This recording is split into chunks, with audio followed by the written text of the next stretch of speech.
Vaheguru Ji Ka Khalsa, Vaheguru Ji Ki Fateh.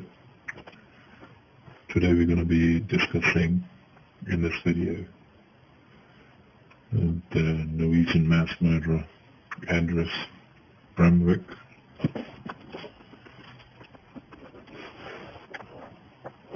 and his path to mass murder, his path to being from going from what you could call a normal European to a fanatic, mass murdering psychopath.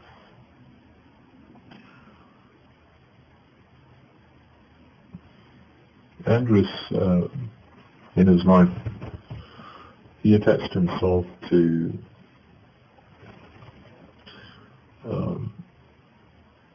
the right-wing movements within Europe, and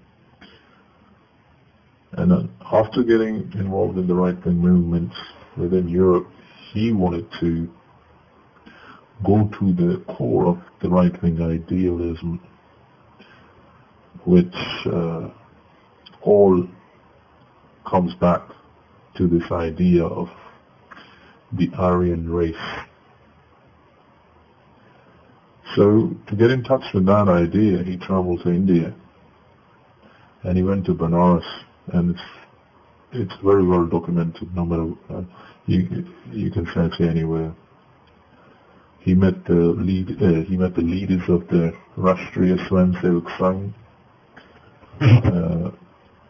and the Sangh Parivar and all the Hindu terrorist fascist organizations in India. And he took inspiration from them. What he saw in India, he wanted to implement in Europe. And when I say what I mean by he wanted to implement, what he saw in India when these Hindu fascists regularly, after a period of 3-4 years, do a massive program of a minority. It could be the Christians, it could be the Muslims, it could be Sikhs. It doesn't matter. After every 3-4 years, when people in the Indian Union become detached from the mainstream politics of India, then the regime, then the elite send in these goon squads, these psychopaths, these fascists, these clinically insane people of the Rashtriya Swayamsevak Sangh and the Sangh Parivar, Shiv, Sena, Bajrang, all these terrorist fascist organizations, to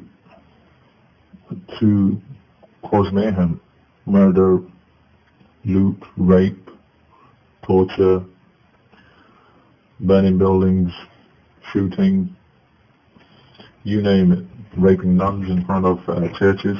That big group, a nun was gang raped in front of a church in 2009, 2008 by a group of Hindu fascists in Orissa.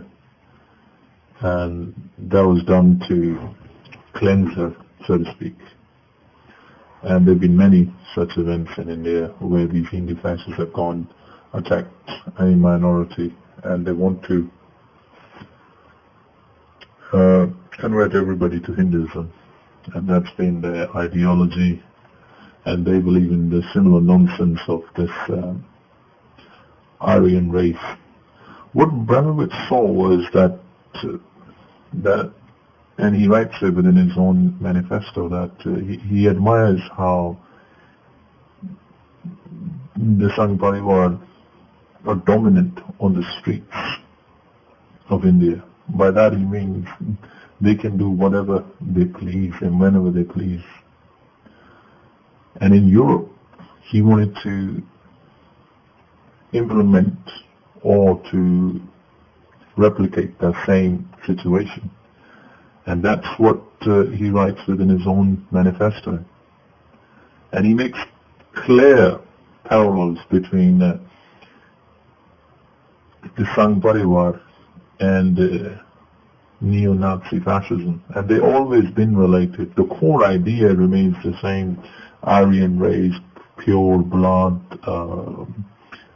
a color-based agenda, supremacy agenda, the whole psychopathic, targeting minorities, targeting whoever they can, and the whole scenario.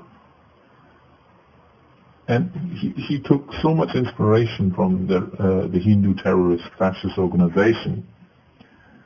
And it's kind of strange that how downplayed his involvement with the Hindu fascists have been in the mainstream media. Nobody wants to mention that before going to India,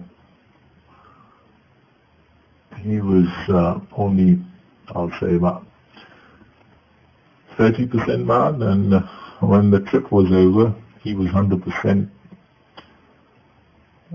trained up by the Rashtriya Swayamsevak Sangh for mass murder, like they will train any person from India to join their goon squad and turn him into a brainless, mass murdering psychopath. And the agenda remains the same.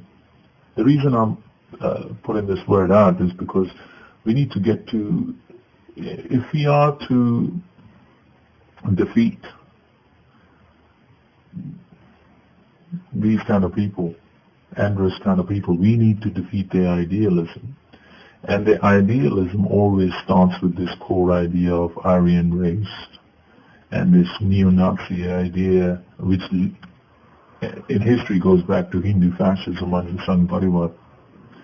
And this is the core idea which we must fight from all corners of our society, either be in Europe, either be in India or America, or because this idealism that one human being is better than the other is the core basis of these people and their philosophy. And this is a struggle we'll have to take up to liberate people from this kind of fascism. Waheguru Ji Ka Khalsa, Waheguru Ji Ki Fateh.